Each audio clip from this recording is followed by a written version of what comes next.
Ele é o atual patrono da Feira do Livro de Porto Alegre, que já tem o próximo eleito, mas até que se inicie, ele continua sendo patrono. Ayrton, privilégio para a gente recebê-lo aqui no estúdio, seja bem-vindo. Obrigado, é um privilégio para mim também, né, estar não só aqui na TV, como estar em Cachoeira. Sempre que eu tenho oportunidade, eu venho a Cachoeira, né, cito Cachoeira nos meus livros. Agora mesmo eu estou lançando um livro sobre Nova York, a temporada que eu morei em Nova York no primeiro semestre, e tem lá em Nova York um cachorro-quente, que é famosíssimo, é considerado pelo New York Times o melhor cachorro-quente da cidade de Nova York, onde os caras vão terminar as festas de madrugada, tudo vai acabar lá, né?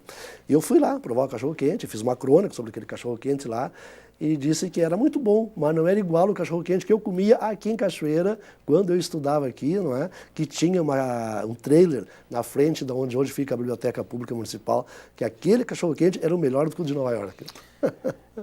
Então estou sempre comparando Cachoeira com o mundo por onde eu passo. Hot dog made in Cachoeira do Sul? Hot dog made in Cachoeira. Era melhor que aquele lá de Nova York, onde surgiu o hot dog, né? Então essas referências que a gente tem da terra da gente, né? A gente leva para o mundo inteiro, né? O que você sentiu quando ficou sabendo e se viu que a fonte das águas voltou a funcionar? Como é que o coraçãozinho bateu mais forte? Foi uma emoção muito grande. Tá? Domingo de noite, eu cheguei na feira que já estava pertinho de começar, não estava sabendo, então, em primeiro lugar, foi uma surpresa, não estava sabendo que as águas nascentes estavam funcionando. Cheguei na feira, comecei a cumprimentar as pessoas ali, meus amigos, que fazia tempo que eu não via, quando anunciaram que ia iniciar a apresentação das águas nascentes. Fiquei surpreso, né? E fui lá para frente olhar, né? Quando começou a primeira música, que é o tema de Lara, né, que abre a apresentação, já senti uma emoção, né? E a música, ela sempre traz uma lembrança para a gente, não é? É maior até que o visual. Mas quando ela vem acompanhada do visual, e eu vendo todo aquele bailado das águas ali, depois de ter visto em Cachoeira, foi feito para a Fena Rosa em 68. Eu vim morar em Cachoeira em 66. A recém estava morando em Cachoeira, era o Murizotti, que vinha do interior para cá, quando foi inaugurada a fonte Artibano Sara, né? E dali para frente viajei pelo mundo inteiro e nunca vi nada tão bonito nesse termo quanto essa nossa aqui, né? Porque normalmente o movimento esse tipo de fonte que tem em outros lugares, ela não tem um movimento tão grande como tem aqui. É pequeno movimento, né?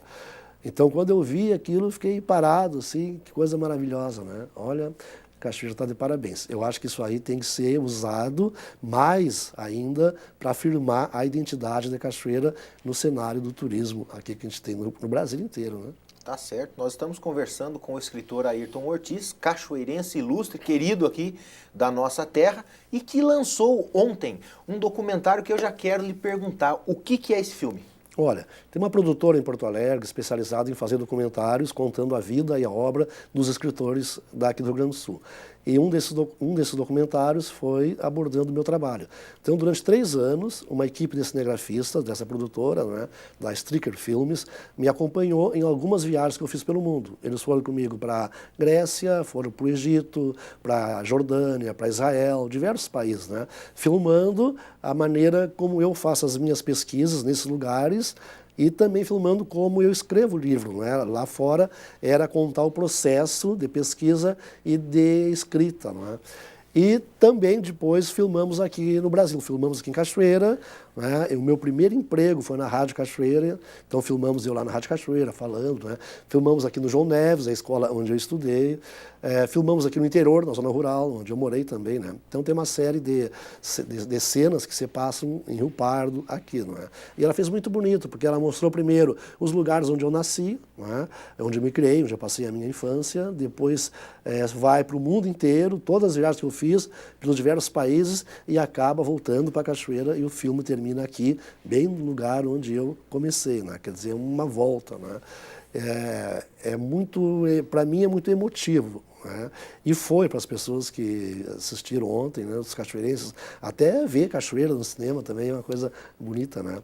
Muito importante isso aí. A gente sabe que a cultura, ela nunca sai de moda, seja ela na música, nos livros, na leitura, mas, de certa forma, com o avanço da tecnologia, é uma curiosidade que eu queria te perguntar.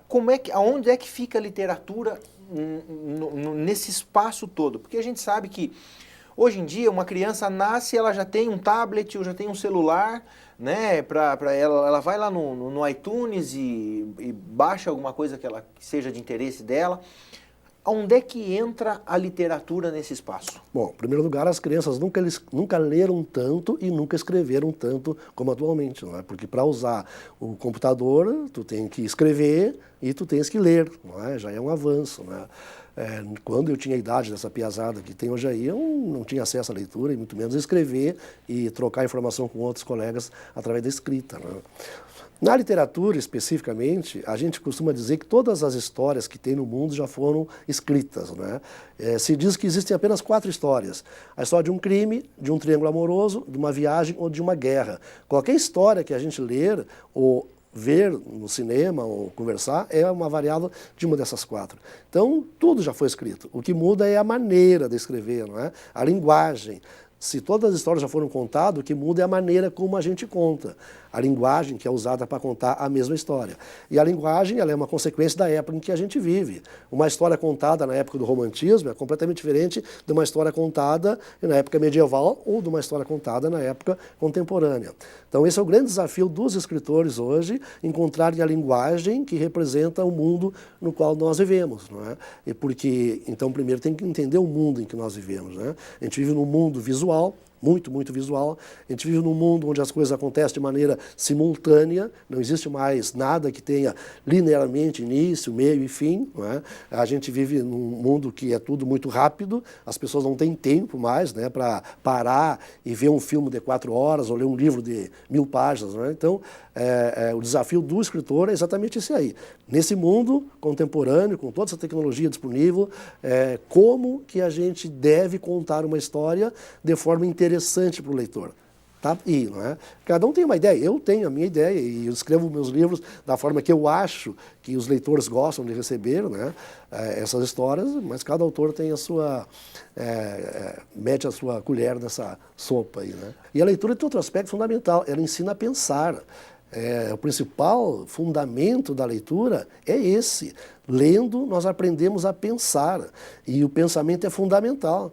Se eu não pensar com a minha própria cabeça, eu vou estar sempre comendo pela mão de outro, como a gente diz na gíria, né? E eu vou estar fazendo a opção que os outros fizeram por mim, e não a opção que eu quero fazer por mim, né? Então é fundamental que se leia. Eu até criei um slogan, né, para alertar a gurizada aí quando eu vou nas escolas. Eu tento dizer para eles que ler não é um dever, mas é um direito. E, na minha opinião, é o maior direito que o ser humano tem. O acesso ao conhecimento é o maior direito que o ser humano tem. Porque só o conhecimento nos liberta de tudo e de todos, inclusive de nós mesmos. Quem lê sabe pensar. E quem pensa sempre vai conseguir a melhor decisão, não é? O cara até pode decidir errado, mas ele vai decidir consciente que ele está fazendo uma coisa errada. Então, a gente tem que saber pensar. E a melhor maneira de treinar o pensamento, de despertar o pensamento, aprofundar o nosso pensamento é através da leitura. Então é fundamental, não adianta, não tem alternativa, né? Então só tem uma saída, temos que ler mais. A tecnologia, ela realmente invadiu? É uma tendência para quem escreve? Sim, o que está mudando? Não está mudando o livro, está mudando a plataforma na qual o livro é escrito. O livro já foi na China, tinha como plataforma o bambu. Lá no Egito tinha como plataforma o papiro. Na Europa medieval tinha como plataforma o couro, né, o pergaminho. E depois surgiu o papel. Nós agora estamos vivendo uma época em que a plataforma na qual o livro é escrito é o papel. E agora estamos migrando para o fóton, né, que é digital. A página, é o digital. Então o livro não mudou, é o mesmo. O que muda é a plataforma no qual ele é apresentado. Então essa mudança de passar do papel para o digital é apenas mais uma mudança de plataforma, porque é uma tecnologia que está aí. Ninguém pensa mais em trocar um livro de papel por um pergaminho. O papel é muito mais prático. E a internet, todas as tecnologias que estão aí, esses leitores digitais são muito mais práticos do que o livro. Num pequeno leitor digital eu levo uma biblioteca inteira, 1000, 2000 volumes de diversos livros, né? Então eu sou a favor, defendo, isso aí eu acho maravilhoso. O que muda do papel para o digital? A mesma coisa que mudou do pergaminho para o papel. Quando acabou o pergaminho e começou o papel, surgiu o romance. O romance só foi possível quando o livro passou a usar como plataforma o papel. não é? Porque era uma história gigantesca. Tu não vai escrever uma história, um Dom Quixote no couro, tu vai ter que ter um caminhão para carregar todos aqueles pergaminhos ali. Então agora muda o quê? Muda a linguagem, de novo, por isso que estou dizendo. Não é? Nós, autores, temos como desafio, nessa nova plataforma, achar uma linguagem mais adequada para essa plataforma. Por exemplo, um dia eu fui numa escola e uma menina disse assim para mim, olha, todo mundo fala que a gente tem que ler e defende a leitura e tal, mas eu não tenho paciência para abrir um livro e ler 5 páginas para o cara mostrar como é que o personagem abriu a porta. Né? Então, antigamente, tu podia gastar 5 páginas para contar como é que o personagem levantou da cadeira, atravessou a sala, abriu a porta e saiu. Por quê? A gente tinha tempo para ler 5 páginas descrevendo isso. Né? Hoje em dia não tem mais tempo. Né? Então, essa cena, no mundo contemporâneo, ela tem que ser descrita num parágrafo. Dinâmico, né? Sim, dinâmico, é outra linguagem, né? Então, essas coisas que tem que mudar para a gente adaptar a linguagem literária para a nova plataforma. E não é que tenha que adaptar para a nova plataforma, tem que adaptar para o tempo que nós estamos vivendo. O tempo é outro, né? Imagina alguém hoje, se fosse pintar um quadro como se pintava há 100 anos, ou fosse esculpir uma imagem como se esculpia há 100 anos. Ou fazer um filme como fazíamos há 100 anos. Bom, isso é uma coisa totalmente anacrônica, né? Não tinha como. Né? Então não dá também para eu continuar escrevendo hoje como escrevíamos há 100 anos. Eu tenho que achar uma maneira moderna, contemporânea de escrever, passar a minha arte, não é? Que é a literatura, que é a arte através da linguagem escrita, não é? De uma maneira que as pessoas consigam interpretar aquilo. Um dia eu estava conversando com um rapaz e ele disse assim para mim, olha, eu não entendo a arte contemporânea, ela é muito maluca.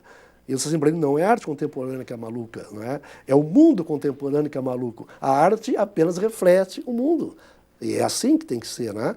Então, essa passagem do papel para o digital, eu acho ótimo, não é?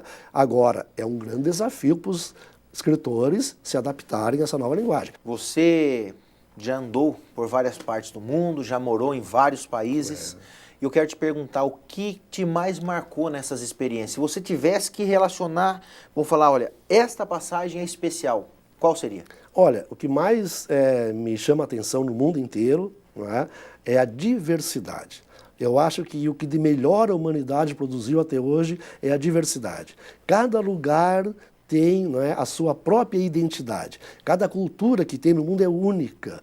Cada ser humano que tem nesse planeta é único. Cada pessoa é única, não tem 2 pessoas iguais, não é? E quanto mais a gente viaja pelo mundo, mais coisas diferentes a gente vai descobrindo. Mais diverso, mais diversificado é toda essa nossa cultura, as pessoas, não é? A política, a economia, a filosofia, as artes, as religiões, tudo, né? Tem uma quantidade assim extraordinária. E eu acho que é a grande riqueza que o nosso planeta tem, essa diversidade. O direito que cada pessoa tem de ser única no mundo. Não é? O direito que cada cultura, que cada lugarzinho tem de ser único no mundo. Não tem outro igual àquele ali. Cachoeira é cachoeira, não tem outra cachoeira. Só existe essa cachoeira aqui no mundo. Tu pode percorrer todos os continentes, todos os lugares, tu não vai encontrar outra cachoeira como essa que nós temos aqui. Então essa identidade que tem que ser preservada. E nós temos que lutar por isso. Porque tem uma tentativa muito grande de globalização, de tentar padronizar, principalmente comportamentos, para facilitar a venda de produtos iguais, massificados no mundo inteiro. Não é? Então é uma briga da economia, das empresas que só pensam em ganhar dinheiro, que tentam destruir o que a gente tem de melhor, que é exatamente o direito que se tem de sermos diferentes. Uma coisa que eu sempre chamo a atenção nas escolas para os alunos, né? O que o teu colega tem de diferente de ti é o que é bom. O que é bom nele é o que ele é diferente de ti. E o que a gente tem de diferente em relação aos outros é o que nós temos de bom, porque aquilo ali marca a nossa identidade como ser humano, como indivíduo. Né? Então tem que lutar para manter isso aí. Existe alguma de suas obras que talvez tenha tido um destaque especial ou você tenha tido alguma experiência que acabe te aproximando mais dela? E se tem, qual seria? O meu primeiro livro foi aonde começou todo esse projeto. Né? que se chama Aventura no Topo da África, quando eu escalei o Kilimanjaro, que é a montanha mais alta do continente africano, e publiquei o primeiro livro, e aí a partir dali se iniciou toda uma carreira que eu venho trilhando, não é? Há 18 anos. Eu estou lançando esse ano o meu 18º livro. Cada ano eu lanço um livro por ano, né? Uma grande viagem por ano e um livro. Então já estou no 18º ano. Então ali foi um ponto de partida, foi um ponto de ruptura, vamos dizer assim, de uma atividade que eu tinha antes e a partir daquela viagem, a partir daquele livro, eu mudei o rumo da minha vida, não é? Eu redirecionei toda a minha vida. Então tem uma importância muito grande ali, não é? Mas eu sempre acho que o mais importante, os livros mais importantes é o próximo. E a melhor viagem também deverá ser a próxima, né?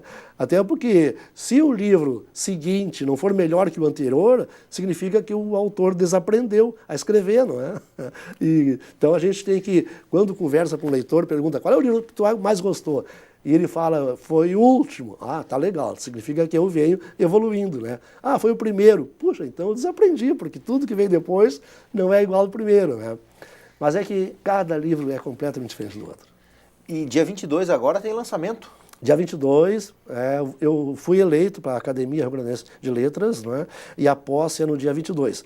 E junto, no mesmo evento, eu vou lançar o meu último livro, que será sobre Nova York. São 40 crônicas que contam a minha interatividade com a cidade de Nova York nos 3 meses que eu estive lá no primeiro semestre desse ano. Agora uma pergunta pinga-fogo, é o melhor de todos eles? Eu espero que sim. Tá certo. Nós recebemos aqui no NT Sul o escritor Ayrton Ortiz. Obrigado, viu, Ayrton, de compartilhar um pouco da sua vida, das suas experiências. A gente sabe que a cultura, a leitura, ela nunca sai de moda. E sempre vai ser um case de sucesso para quem quer ser feliz, para quem quer se desenvolver, para quem quer aprender. A leitura, ela é sempre a base de tudo. É a essência da formação de qualquer pessoa. Exatamente. E com certeza os cachoeirenses têm muito orgulho de você, né? Por E a estar aí é verdadeira. representando Cachoeira do Sul para o mundo todo. Afinal de contas. Obrigado por dedicar um tempinho aqui. O NT Sul está sempre à disposição. Obrigado. Um abraço em todo mundo. Tá certo. Papo gostoso com Ayrton Ortiz e eu volto com você, Darcy, aí no estúdio.